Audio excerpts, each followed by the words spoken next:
What's up, ladies and gentlemen? Let's play Crash Bandicoot 3 Part 11. We are now beginning, well, I guess we're going back into Area 51 so that we can go after the race win gem. I will go through and try to win the race this time instead of focusing on the boxes as much as I have in my previous two attempts back in Part 10. And I already talked about it during Part 10 when I was here for the first time, just how difficult this win actually is to get, because the spacing between each UFO is so long, and you know you have different hazards like the cop cars and the pits that'll come up on you and different things like that. It make this very difficult. One thing that will make it easier is if you can ride these for a long time. You know, anytime you get to a speed boost pad, if you can ride that for as long as you can, possibly that will definitely help close the gap. It won't make you, you know, just because you can ride every single one for as long as you possibly can, that doesn't give you a for sure win, like messing up there. You know, I definitely slowed down. You can see the light from the UFO right behind me. Thankfully I missed the pit. I was afraid that I was going to actually fall down the pit. But you know, just doing little things like that can definitely hurt your chances of winning. You just have to, you know, do anything you can to try to get by them. If you can remember the locations of almost every single pit, especially around the speed boost pads, those will definitely help you out in the long run. They will go a long ways towards helping you both with the Relic and trying to get the win, because you can ride those for a very long time.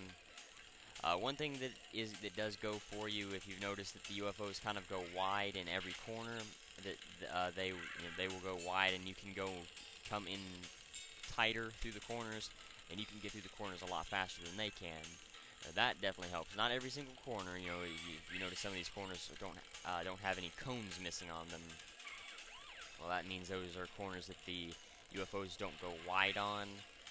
So they're, you know, it's not every single corner, but most of the corners. I would say definitely well over 75% of the corners on this road, you would have the UFOs going wide. It's just, you know, the closer you get to the end of the race, the more they actually try. And so that kind of gives you a reference point. But anyway, so now we'll go to level 29.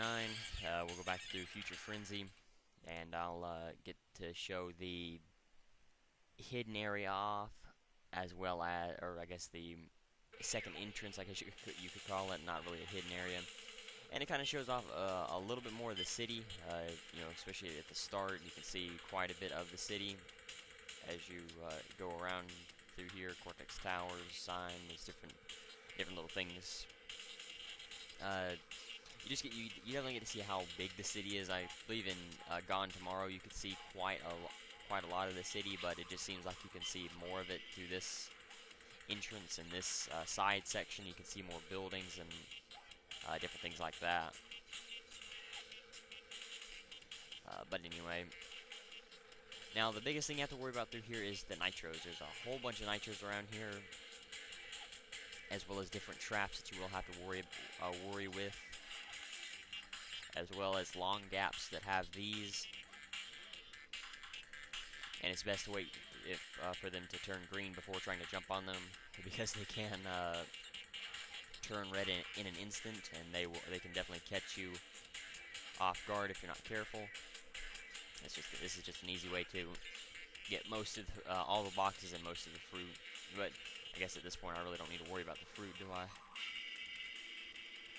That is kind of risky, so you may not want to try it. It's really up to you if you want to try to do that. It's not, I guess, overly risky, but you just have to worry about the outsides of the UFOs. You have to worry about making sure that you don't jump on them and get hit. Especially through this section, you have to be very careful going through here. Just because, you know, you can't, if you do die, you will have to go back through that section again until you can get to a checkpoint crate, and that is actually a very difficult section, having to deal with that low gate and then the UFO if you're coming in in it from that side, it can actually be pretty difficult. And we're not quite close enough to be out of the danger area just yet. You know, once you get through here, this is all pretty easy. Once you get to the sea crate here, I would suggest not hitting it, especially if you have trouble with the level Future Frenzy by itself. It's really up to you. I'm okay at the level. I'm not trying to go through the beginning section of the for the relic. Ow. I gotta be careful. I'm actually okay at the level. You know, I'm not the best. This isn't one of my best levels. But if you take it slow, take it easy. You know, if you do have the bazooka at this point, you can use that to your advantage. You don't have to walk up on these gates. You know, if you don't, you can go pretty slow while going through here, but you have to backtrack all the way to the beginning to be able to get all the boxes here. This, yeah, so you have to be careful because of this, because of that thing. And we'll go ahead and clear him out for later. And you want to make sure you go ahead and destroy all the boxes, because I believe just like in Crash 2, any boxes that are around nitros will not be destroyed once you hit the nitro activation switch. So you do have to definitely be very careful and make sure that you knock out all the boxes you can going in through here. So this is the first 4 boxes. I won't go all the way back just so that I can dodge one extra gate when I don't have to hit it. But you definitely want to be very careful going back. You know, that is still a very difficult area. Without the bee things, it definitely makes it a lot easier to go through here. But you still have to worry about these gates. You know, being hit by the gates. So you just have to take it easy, take it slow, but it's not too difficult once you get the hang of it, and you should be able to get through the level pretty quickly. And this is why we save the sea crate. So now that if we do die, we don't have to go back through that entire section again. And that really, that definitely helps. I have messed up and not went ahead and hit the sea crate coming out of the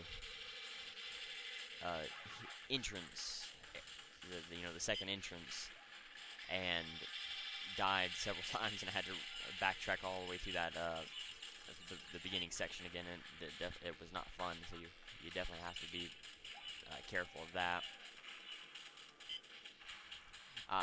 Another interesting thing here, you cannot see the laser sight or the targeting reticle on the wall, just like you can't see the masks on the walls either. Haven't, I guess, had a chance to show that off. I really don't use the bazooka all that often. Whoa. I guess if you go off screen, it wants to come back, I guess. Yeah, I don't really use the bazooka all that often. I find it's just a lot easier to play the level normally, or, you know, to play the levels normally. And so, it's not that I hate the bazooka, it's just that I really don't use it all that often myself. But anyway, so you can see the big puzzle here is using the double jump and the spin. You know, the newfound power that we gained from beating Entropy, the Death Tornado Spin, and one using that in conjunction with the Death Tornado Spin. That is definitely one of the hardest sequences to get through, because you have to be back far enough so that you can use the slide, double jump, and then spin. But you also don't want to be too far back so that you don't make it across the gap. So it's not too difficult. It's not really that hard, but it is one of the hardest bonus round puzzles in this game to deal with. So you just have to be careful with that. And I believe that's the most boxes of any level, is 133, if I'm not mistaken. Not nearly as much as Cold Hard Crash, but, you know, it's quite a bit. Thankfully, we don't have to go through any BS like we did in Cold Hard Crash for this level. But I guess the backtracking at the start is pretty bad, or having to backtrack all the way to the start is pretty bad. And there we go. Not too difficult. It's actually pretty fun. As I said, I like Future Frenzy, the level by itself. So I usually have fun going through that section. But that's the fourth warp room cleared. And since we have all 5 of the color gems, I guess I'll go ahead and, well, I think I'll save that gem for last. That will be the last gem I get before I get in the game. So I'll go ahead and save that for later.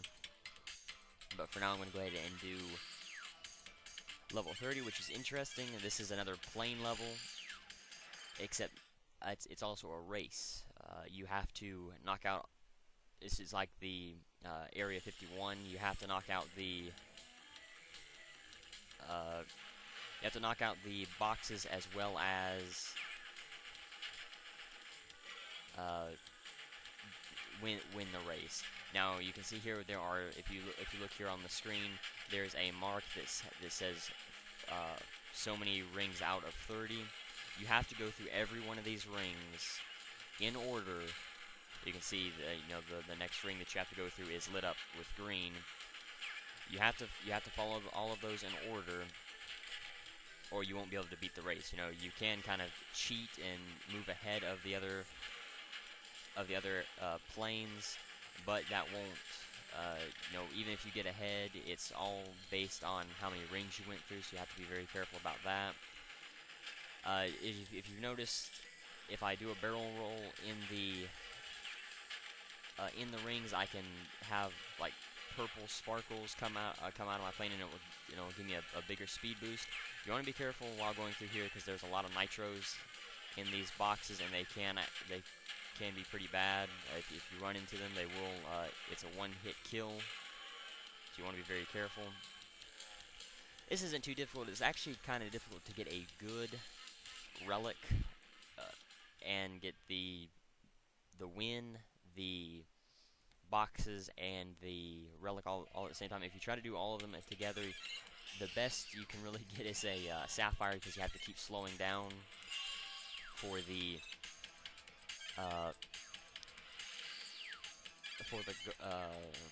boxes, so you can't push as hard as you would like to be able to get a good relic like a gold or a platinum. But you can do it. It is actually the easiest race level to do that on. But anyway, so now we're gonna go ahead and go after the relics now for the levels that I've already done. Rings of Power, Ski Crazed, and Area 51. And then depending on what my time is, I will try to go through the hidden levels and complete those before beating the boss. And now there definitely is a pattern to do this to get a good relic. Obviously you don't want to go after the out of the way ramps, but you don't want to miss them entirely. If there's a ramp with a box on it and it's along the main path that you would have taken normally, you definitely want to take it.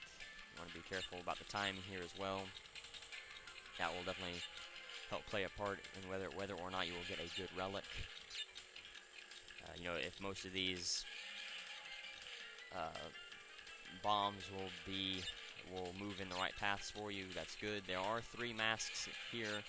You've already seen me get 2, and I just lost 1. So it's not too difficult. It's not really important that you keep the masks the entire way. This you definitely want to hit, but you want to kind of hit it a little bit faster than there. But if you have to wait, that's about 7 seconds there. So if you have to wait maybe 2, that's still 5 seconds that you wouldn't have got otherwise. That will definitely help you out. You definitely want to go after those as well. Any big groups of boxes that you can get to easily, you definitely want to go after every time.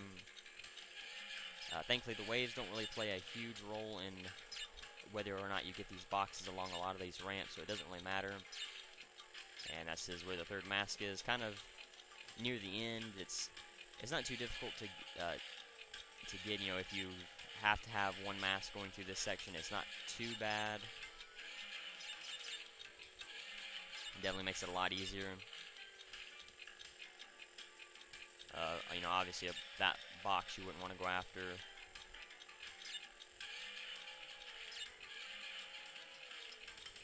And there we go. Let's see. Oh, okay. That's fine. I don't I don't normally get a platinum for this level anyway, but you can see how quickly I got through the level. I mean, that's probably means that the platinum relic is pretty low time, and you have to hit everything just right and go along certain shortcuts and everything. Excuse me.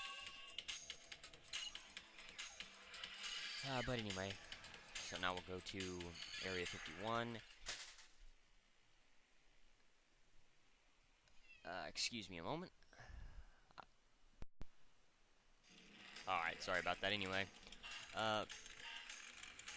Yeah, this is definitely going to be a pretty difficult relic race to go after the gold relic. I think this might even actually be harder than level 14 was, if I'm not mistaken. Well, maybe I'm just thinking about it when I was younger. This was pretty difficult for me to get a gold relic on, but as I've gotten older, it seems to get a little bit easier. The biggest thing that that you can do to help yourself get a good relic is try to get every single time box you can, but don't waste a speed boost for it. If you can hold a wheelie for quite a while and stay out of pits and stay out of cop cars and the backs of UFOs, that will definitely help you out. But you have to make sure that you hit everything just right, or you won't be able to make a good enough time. You know, like I was pretty lucky that I just kind of glanced off the. I just bounced off the UFO. I didn't actually hit it hard enough to mess me up. Should have stopped there a little bit quicker than when I did, but it doesn't really matter. I might have maybe been able to hold it a little while longer. I don't know. But if you want to save the win gem for the relic, that will definitely work, because you do have to go fast and you have to ignore a large majority of the boxes to be able to win. So it's really up to you whether or not you want to save it for that. Just remember, try not to slide too much. If you can get into a corner tight but not slide, that will definitely help you out. Try to not let off the brakes, or try to stay off the brakes and stay in the gas as long as possible. And that is kind of difficult at times. And I don't think I'm going to make it. I think I need to get a 145, I think. I hope not. Okay, maybe that's for platinum or something. Anyway. Yeah, not too bad. Not my best time. My best time's in the low 147 range. Or maybe I've only done that maybe once or twice. My average is about mid 148. But that's not too bad. As long as I get a gold, I really don't care. As I've said before, but anyway. So now we'll do Rings of Power. I can sometimes get a platinum relic here, usually not, just because I tend to mess up the way that I enter these rings. Now you have to be careful of the nitros. That's one thing that will keep you from. Oh no! Wow, that sucked. That's definitely gonna hurt my time. But if you can shoot ahead of yourself, like in a slow section like that, just remember to try and do the barrel roll through the rings as much as possible. Shoot ahead of yourself whenever you can. Try not to run into any nitros. I kind of ran into that one. But that's what happens if you get shot down or if you get hit by a nitro. I don't think you can actually shoot these planes. You may be able to, the enemy planes. I really don't remember whether you can or you can't. I keep thinking you can, but maybe I think all it does is just slow them down. I'm not 100% sure. These boxes, just like the boxes in the previous airplane levels. Oh, come on. I shot right at it. Shot at the balloon and the uh, and the box, but maybe I'll just ignore the box this time. That seems to work sometimes. If you, there is actually a pretty good rhythm you can get. What the? And you have to be careful of running into the airplanes because they will definitely throw you off course very easily if you're not careful. Yeah, there's definitely a rhythm you can get with using the barrel rolls that you can get almost every single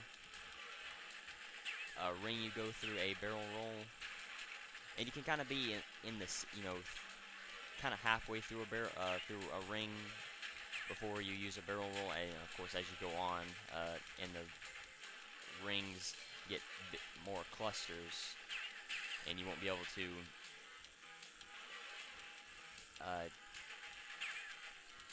get a barrel roll through every single one of them. You want to try to be strategic about it, like through here. You want to be careful not to overshoot by going too fast. Overshoot the rings as well. That will definitely hurt you. Not too bad.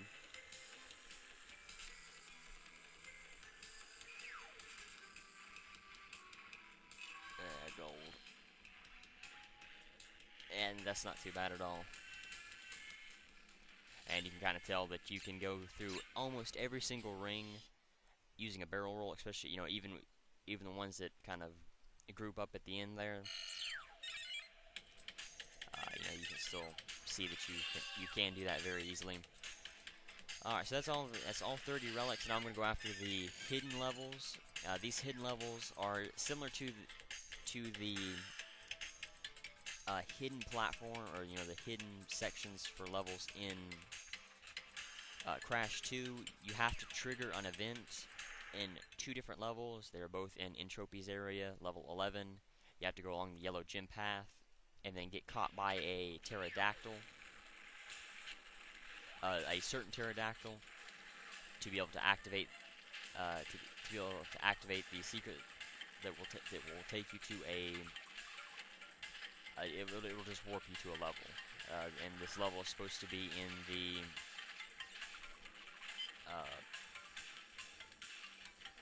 it's supposed to be in the, what do you call it? The 4th warp room. But you can see here, I'll see if I can get the guy. Yeah, there you go. You just kind of got to be running right over top of him as you go through there. It's not too difficult to get, actually. Make him do that. You just have to make sure that you're running as you go into this section. And you want to make sure you do not have a mask while going through here. And that kind of goes without saying, just because you're going to get caught by a pterodactyl that will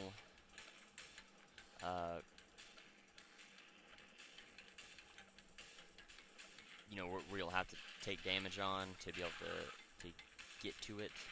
But you do have the C box there, and you can do this a bunch of times. As many times as you need to be able to get to it. Dodge this one, and then get caught by this one. And there we go. So it's the second pterodactyl in the dinosaur chase section of the yellow gym path in Dynamite. So all this has is a relic and a gem. You can actually very easily go after both relic and gem. As you can see here, the theme here is you're riding a baby T-Rex, and you have to dodge the little mini volcanoes, pterodactyls that are flying in a 2D, kind of up and down like that. You can bounce on them if you want to through different sections. And I'll show this, like here. You can actually gain quite a bit of height if you tap the jump button. That will help you get through sections like this. You can see there's about 3 or 4 different nests that if you need to get a baby T-Rex, you can do that very easily. That's kind of a hard gap to get over. It's kind of weird, the timing that you have to get. You have to kind of almost be stepping off the edge to be able to get to it. Now, you obviously want to ride on the baby T-Rex the entire way. If you lose him, even like right here, this will hurt your time. It hurts your ability to. Yeah, I'm just gonna go ahead and kill myself. this will hurt your ability to get a platinum relic. This is actually a very easy level to get a platinum relic on. The time for it is pretty high, but you have to make sure that you have the baby T-Rex the entire way. You may be able to lose him at the end of the level, but you can't lose him at the beginning through this section. You just have to have the height that the baby T-Rex can get to be able, to make it, especially through this section. Of course, Crash can make it through here pretty easily, especially if you utilize the slide jump. Yeah, well, I'm just gonna go ahead and kill myself here. Waste way too much time. You have to get in the, I believe, mid-50 range, the mid-50-second range to be able to get the relic anyway, so you want to definitely be very fast, and you cannot mess around by having to run around the level as Crash. But if you do have trouble, if you don't want to go after both the relic and the gym at the same time, which is pretty stupid. It's kind of a free ticket to test out the level because the level is so short. And of course, I can't get through this, but there, all the Wumpa Fruit is around here. If you don't want to do that, and I should have definitely been on the T-Rex going after that. Sadly, you cannot boost with the T-Rex. I've already talked about this, and you cannot use the Crash Dash with the T-Rex. But the one good thing about him is that he is faster than Crash running normally. I don't think he's quite as fast as the Crash Dash, but his jumping is superior to Crash's, and that definitely makes it for it. In the long run, that definitely helps out. So just be careful through this section.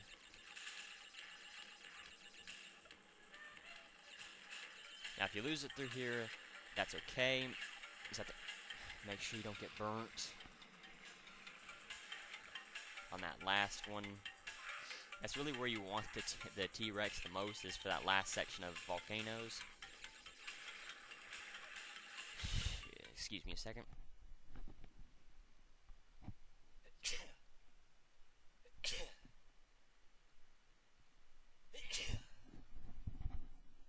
See, level 32, Egapus Rex, that is the name of the level. And let's see if I can gain it. Yeah, that's not too bad. Gained about a half a second, I think. Now if I can just get through the level like I did about 2 runs ago, I should be doing okay. Come on. Well, I'll give it a try anyway, see if I can get through here. Shoot. You have to be on the baby T-Rex. I mean, it's important, it's absolutely vital that you have to be on the baby T-Rex or you will not make it. Now, there is a long jump with the baby T-Rex and a kind of short hop. It's not a short hop, but that's kind of what you have to use for a large section of this. The long hop. Most of this level you will need the long hop for. But, getting around some of these volcanoes, you may want to try to use the shorter hop. Crap. I'm doing okay. I can actually get through here a little bit easier without the baby T-Rex, and there's a nest right up here, I believe.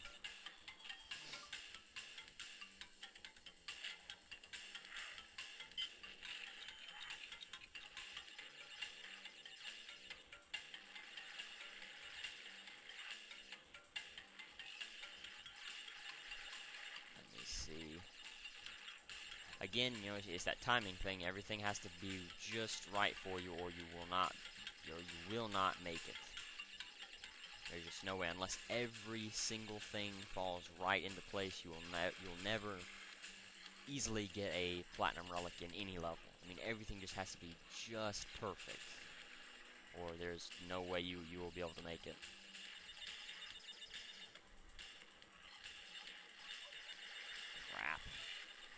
I jumped on top of the damn pterodactyl.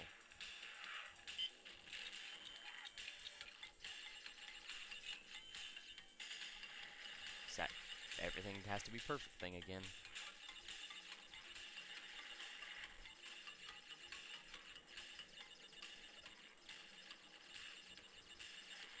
Like through there, you know, I'm so used to that volcano being active that I keep jumping over it when I don't have to. When I don't have to.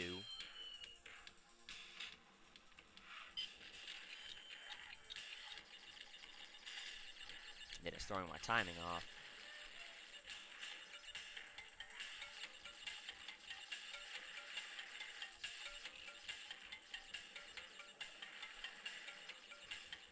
That's a little bit better.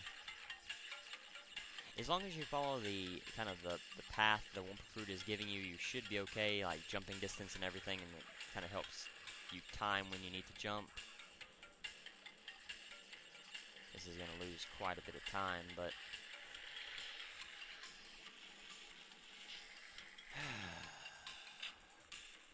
I've never had this much trouble with this level. Never. This used to be one of the most easiest levels for me by far before this recent run through this level, and I don't know why it was so difficult to get through here for. I mean, it's such a short, fun, easy level that you don't have to worry about anything. You just go through it. There are no boxes. It's just a gym, as you saw. It's just a gym hanging out in the middle of nowhere. So there's no, and there's not even any metal crates to act as a checkpoint crate. And of course, the T-Rex isn't there.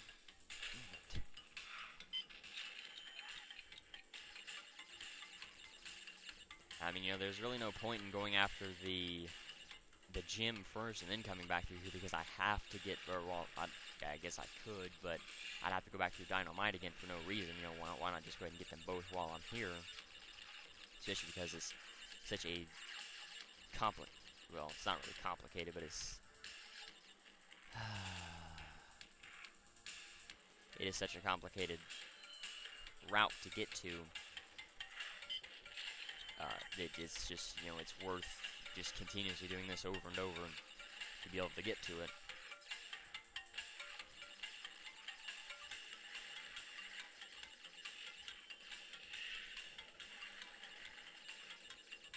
Just remember the Wumpa Fruit timing thing.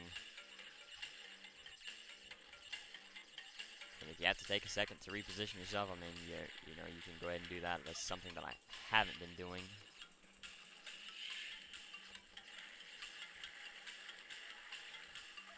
Don't lose it, really.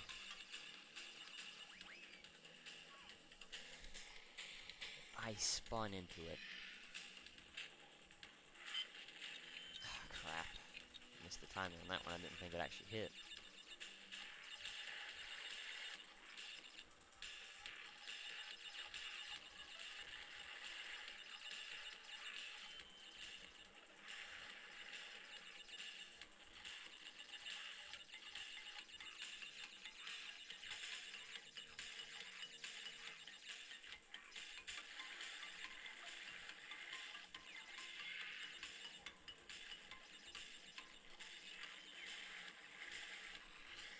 Of course.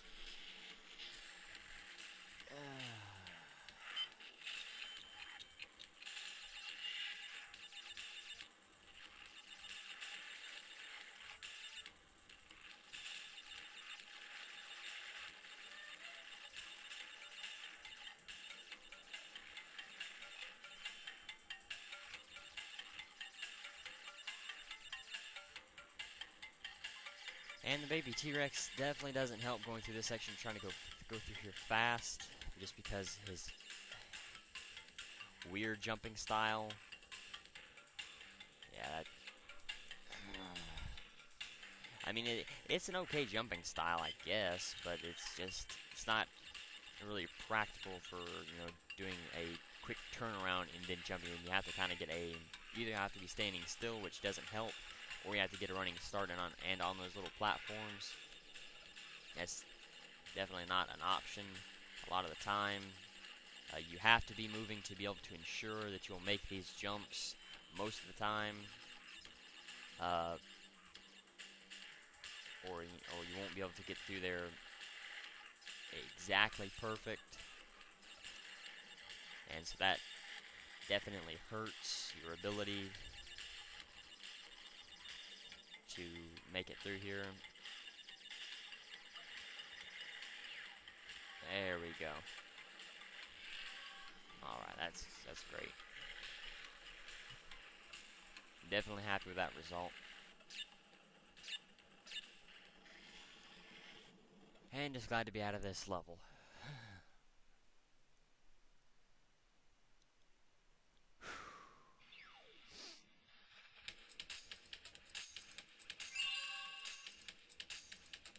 Doesn't even give you time for the relic, you just have to get through the level. But it is such an easy, short level that it's actually pretty easy to go after the level, or to get the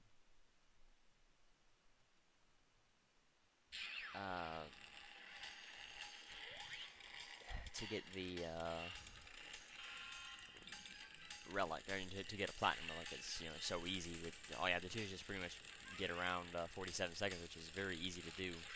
You can actually get under 47, like high 46, high 45 if everything goes perfect for you. Yeah, it goes back to that perfect thing again. But anyway, so the hidden level here is this alien sign. All I have to do is just run into it, and then you will be transported to level 31, Hot Cocoa, the last, really the first hidden level and the last ski-based level. You can see here, 70 crates. Whoa, whoa, whoa. And you can see that's where the end portal is. And so all we have to do is just go through and find it. Now this is, unlike all of the other ski-based levels, they were kind of linear and out in the open. This is solely, or no, I'm sorry, not out in the open. All those levels were linear. They had buoys that would mark your path, and you had to follow along the buoys to get from point A to point B. This is all open.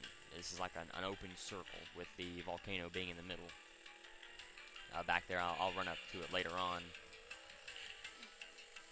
But this is all open, and so you have to be careful. There's only, I think, about 3 or 4 sea crates, maybe 4 or 5 sea crates. I don't remember exactly.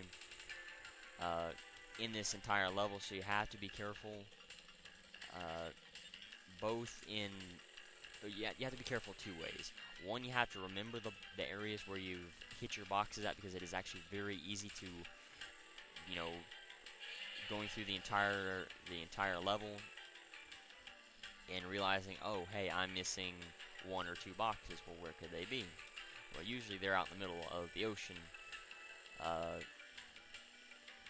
where either you didn't go or you didn't think to go. And sometimes, especially if you're me, my crate that seems to be getting lost a lot is sea crates, just because I like to try to save them as much as possible. I'll usually wait till I get about 19, over 20, about 25, 30 crates before I actually will hit a sea crate, and I'll go ahead and hit one now, just because that's usually the one that ends up getting lost, for me anyway. And you can see how difficult this will be to get the platinum, or any relic, to be honest, but the platinum relic for sure.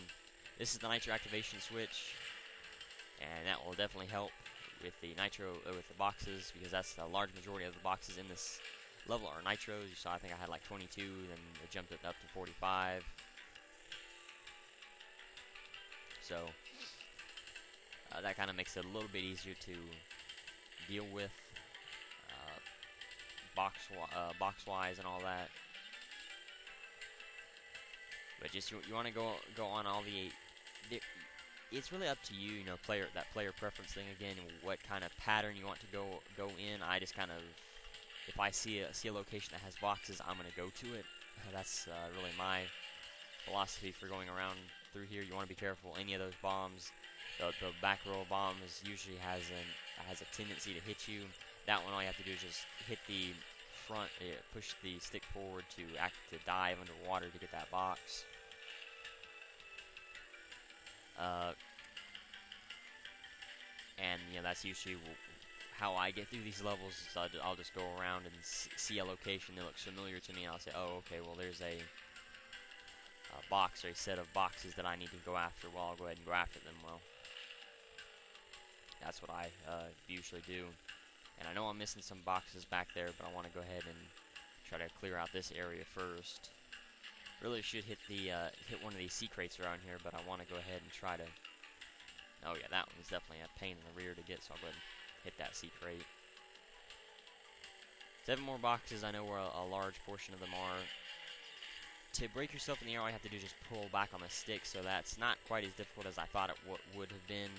This one shouldn't be either. What I have to do is just make sure you dodge the shark and make sure that you get kind of a running start. We'll save that sea crate for last. Alright, so this is where the difficult portion of this level comes in, because you have to then say, okay, well, I know where one of the sea crates are. Or, you know where one box is, especially if it's like a sea crate. You want to... You typically want to save that in case you do run into a bomb or something. But now you have to think of, okay, well, where are the other 3 boxes, whatever boxes that are left. Well, this is one, so I only need 2 more. And you'll find yourself going back through, different areas that you've already been to, especially because the draw distance wasn't that good for the PS1 in the PS1 days. And so, you kind of will run up, just run out where it looks to be clear ocean, and then you'll see just stuff start to pop up, in with the draw distance, and then you'll say, oh, okay, well, I've already been to this location.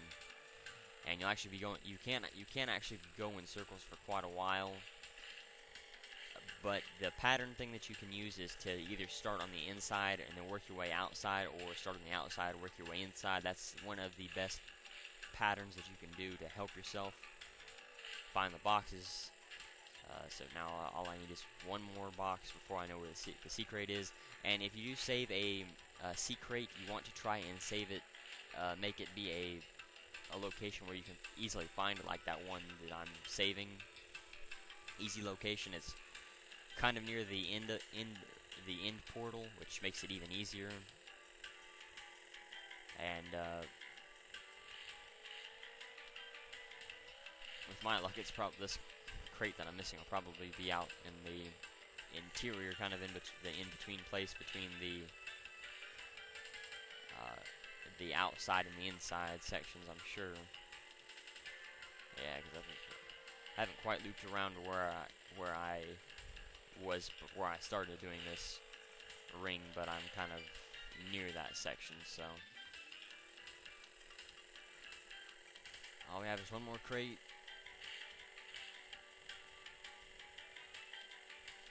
Let's see.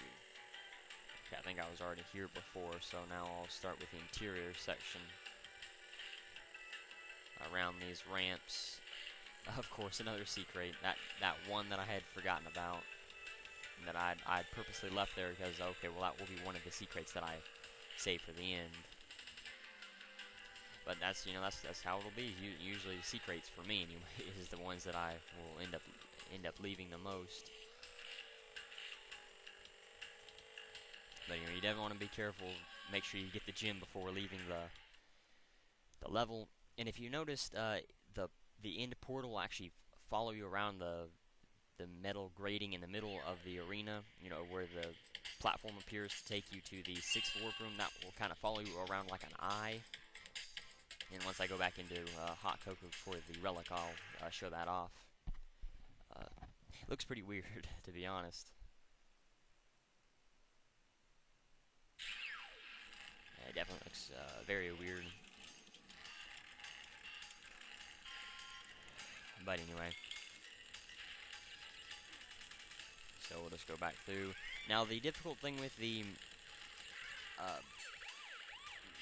Relic is, because there are so many boxes out in the open and it's not a straight linear path, most, if not every single box for the Relic is a time crate.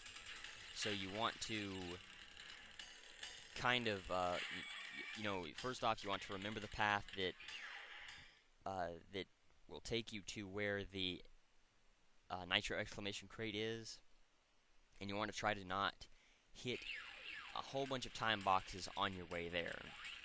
And I don't remember exactly where it is. I think it's all I have to do, I believe, is just follow the outside, and I should be able to get to it.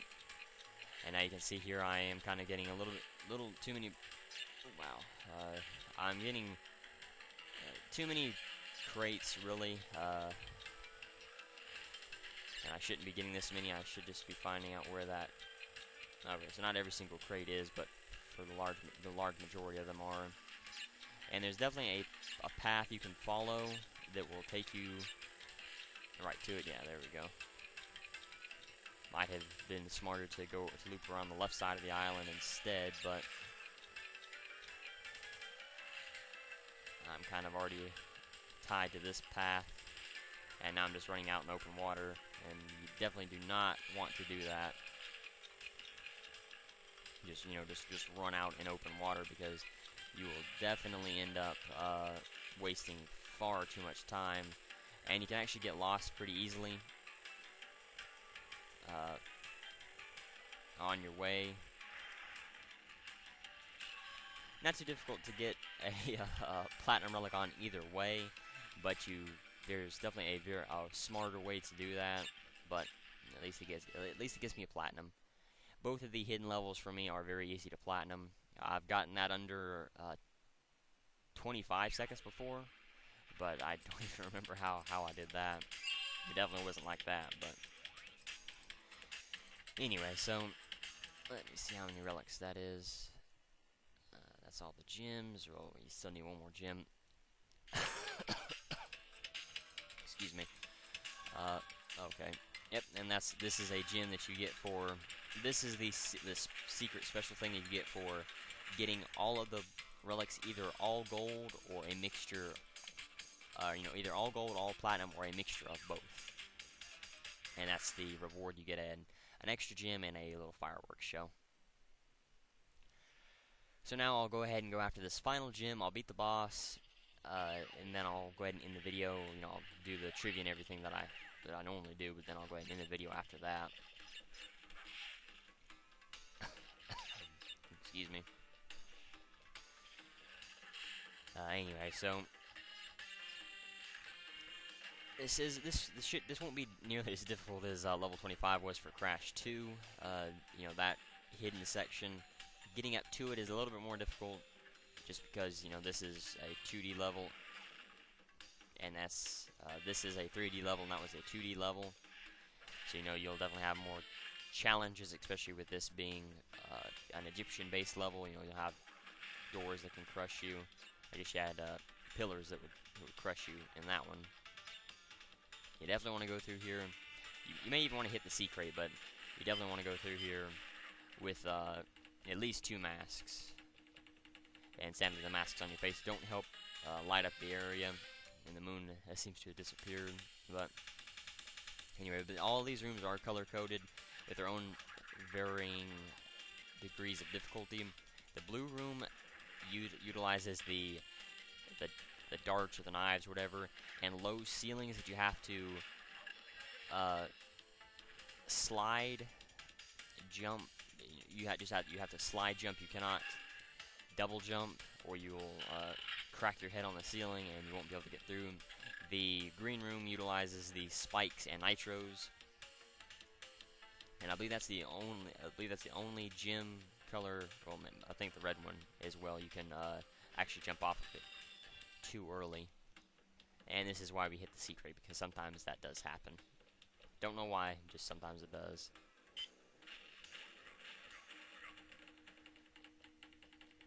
Really no point in doing that, but and the purple gem path will utilize a wide gap. I don't think for that jump you actually. I don't think for this room you actually have to use the low jump. I think that's only for that jump there. But you can. Oh no, I guess you can actually jump off that green gem. Maybe it's only the red one. Or maybe none of the gyms you can. I don't remember exactly for sure right now. Yeah, well, thankfully you can't, because that would definitely suck.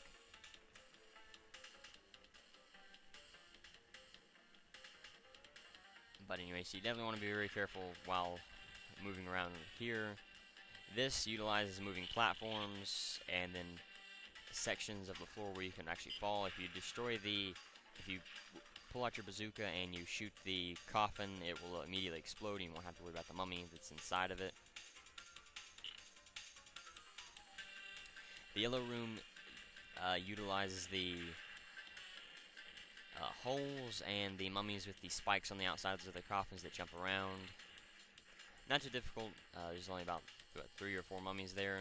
Nothing too difficult. About 4 holes, I think. 4 or 5 holes. I don't remember exactly. This one, it has red sand, and all it has is just one little jump here in the middle. Not too difficult. And yeah, that's the gym route, the colored gym route for Crash 3. Not too difficult. Not nearly as difficult as Crash 2's was.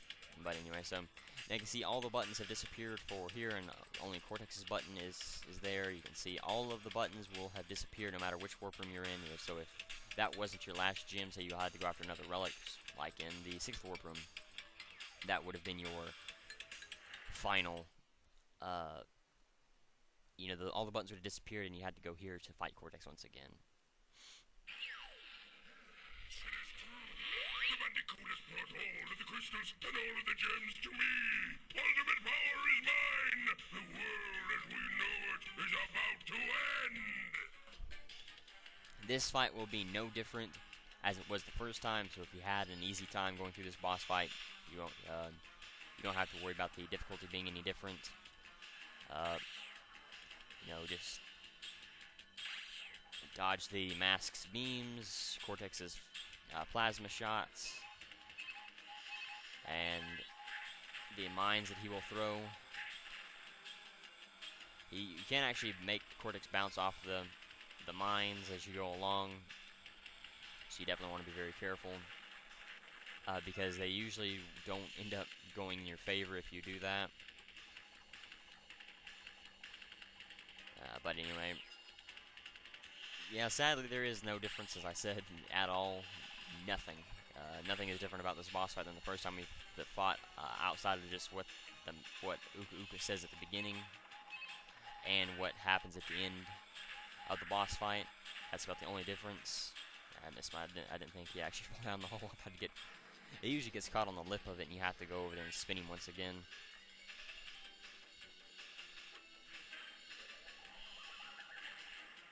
Now you want to be careful because the mask's blast will actually take up a full quarter of the arena.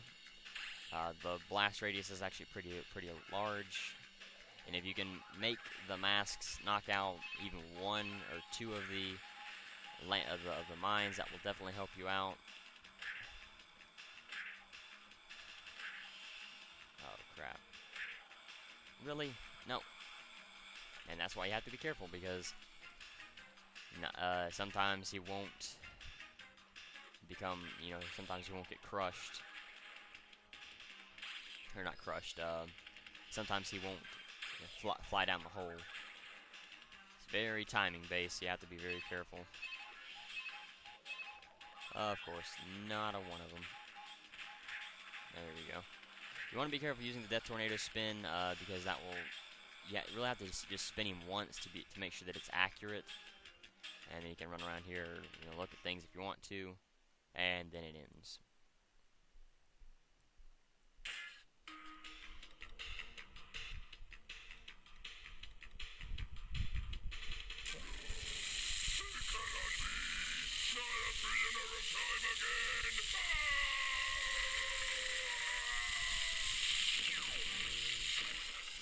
And so now the time twisting machine is imploding on itself and being sucked into that gigantic warp portal. Everything, you know, the entire area that it was built on, everything. And the entire warp room.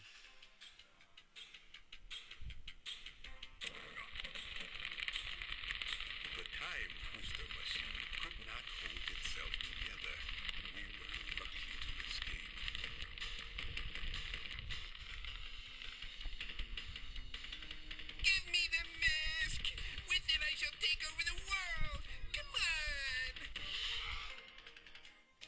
And there you go. If you did notice, Aku Aku's eyes were green for some reason.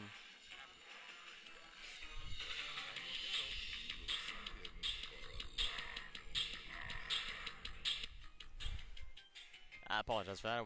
I didn't think Aku Aku was gonna say anything more. I believe he said, "I don't know what happened to Dr. Cortex and Uka Uka, but I have a feeling we won't be seeing them for a very long time." He might have added entropy in there. I don't know, but I know for sure that he'd talk about Cortex and Uka Uka specifically. But anyway, so that's the game. Fun game. You know, it's definitely not what Crash 2 was. The relics, I think I talked about this the first time I beat Cortex, that they seem to shrink the game down to work around the relics and just to make it easier than what Crash 2 was, because Crash 2, for a new player, has a lot of secret things and just hidden things that are not nearly as easy as this game. You know, I mean, they're like the gym for, you know, the blue gym, don't get any boxes.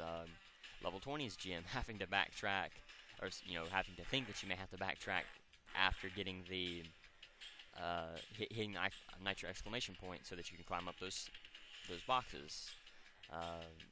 The hidden gym for level 10, you know, the green gym, going through that door that looks like you can't go through it. You know, just different little things like that, and just the difficulty of the game by itself, because you didn't have all of these power-ups that made the game a lot easier. Of course, they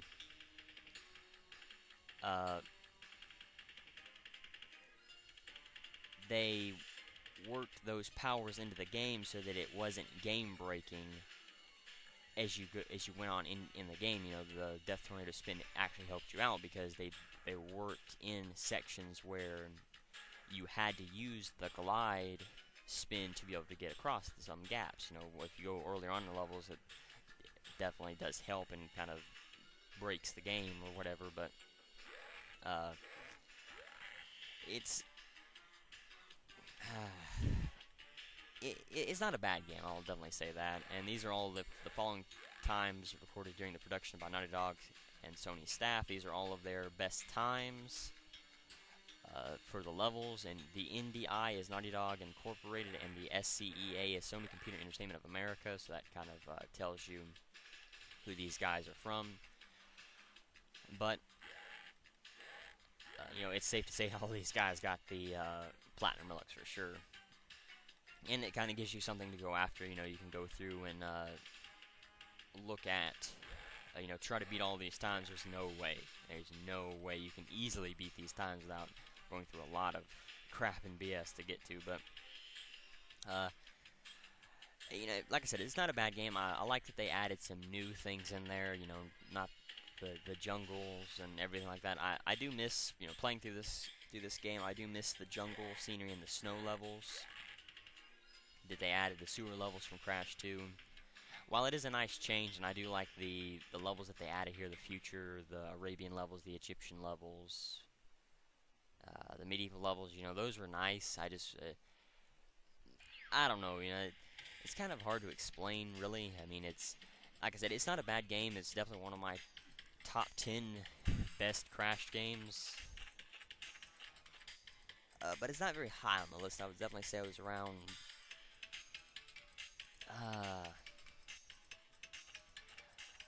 well, I guess it would be in the top 5 because this is a Naughty Dog game, and I definitely like all the Crash games that Naughty Dog made. But yeah, it's definitely not a bad game. I definitely do enjoy it. I would suggest you play it. It is on the PlayStation Store. You can find it on Amazon or eBay or something like that. You can see 105%. You see Cortex's save card. You can see Midnight Run save card and Area 51 save card, or like save picture or whatever you want to call it. But anyway, so now I'm going to go ahead and talk about all the trivia and everything for the and I'll sit there and you can watch what Coco does. She doesn't do anything special, but now I'm going to go ahead and talk about the trivia and everything for the levels that we've done. So I will start with the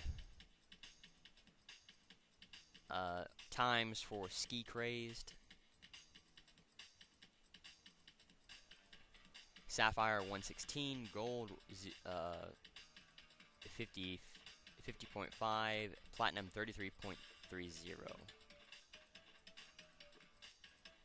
So now I'll do area 51. Sapphire 153, gold 149.80, platinum 144.50. And then rings of power. I guess I need to talk about Rings of Power, don't I? Rings of Power is the 30th level in Crash Bandicoot 3, and requires 25 relics to unlock. In this level, Crash must fly through a series of rings. If the player spins while traveling through the rings, they will get a large speed boost, and the plane's exhaust will turn purple. There are 2 gems and a relic to be won in this level. The first gem is won by winning the race, and the second is won by breaking all the boxes. 33 boxes, 2 gems, both clear. Trivia: whenever Crash runs into a nitro crate while doing a barrel roll, he will not take damage. The level is named after an early action-adventure title developed by Naughty Dog, also named Rings of Power. Beating the developer time in this level in the European version is made impossible due to the significantly shorter purple boost you get from spinning through a ring. The music used here is a remix of the music used in Fake Crash's boss fight in Crash Bandicoot 2 Entrance for the Game Boy. Times Sapphire 120, gold 101.46, platinum 51.73. And then we'll go to Hot Cocoa and Egapus Rex. Hot Cocoa is a secret level in the game Crash Bandicoot 3. It can be accessed by hitting the alien sign in level 14, which is called Road Crash. This is a level based on making ways. The 5th level of the game, its theme is based at sunset, and the level itself appears to be one big circle as Cocoa starts right at the exit, but is surrounded by nitro crates. The only way to complete the level is to find the nitro switch crate and make your way back to the start. You can collect only a gem and relic from the stage. The trick for getting the relic is to remember where the nitro switch crate is and to head straight there as soon as you hit the stopwatch, so you may need to repeat the level a few times if necessary to remember. Trivia: this level's name is a pun on the drink Hot Cocoa. In Crash Nitro Kart, one of Coco's racing quotes is Hot Cocoa with love. Maybe a reference to this level. Another quote is just Hot Cocoa. The stopwatch doesn't ever seem to disappear in this level, no matter how little or far you go. Oh yeah, it definitely disappears. If you remember going through the entire level, it disappears if you're going after if you're going after all of the levels, or not all the levels. All of the box gym. Anyway, so it's times Sapphire 125, gold 120, platinum 117.10.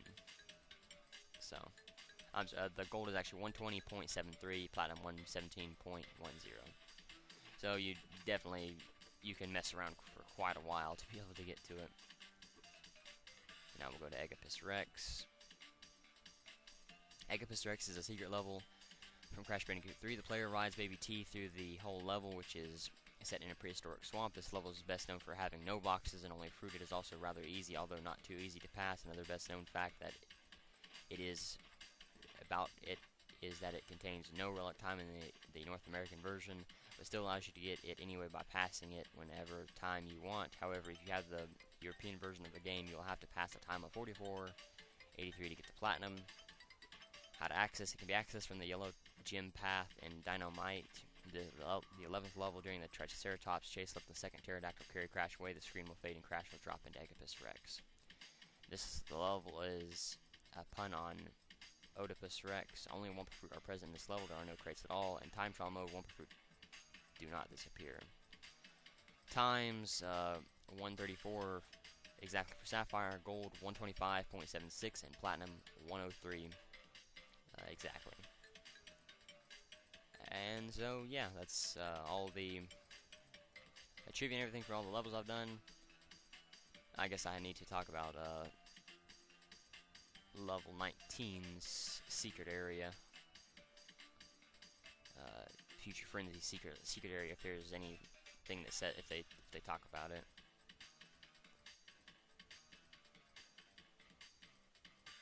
And yeah, they do. Okay.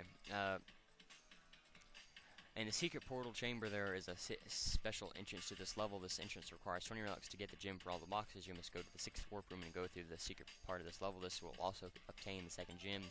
You go back after exiting the special passage to break the rest of the crates in the start of the level. So not a whole lot really there, but See if there's any trivia.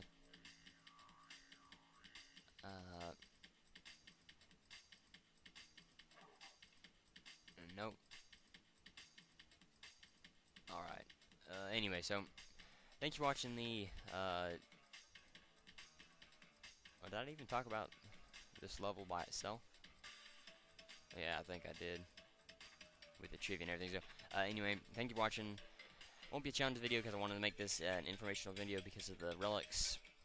So, for the month. So I'm going to go ahead and end the video here. For part 12, I will be doing the wrap-up video where I'll talk about any trivia and just show off anything that I haven't shown in the game before. And I'll also show off all of well, I'll do this really quickly. You can see here now. You can see the once you beat the game, you can see the platinum. Well, I think I'm not sure if you beat the game or if you get every relic at least gold, you'll be able to see the platinum times. I'm not 100% sure. Maybe the trivia and everything will talk about it, but you can see the platinum times for everything. But anyway, so thank you for watching. As I said, wrap-up video will be next. So until then, later, everyone.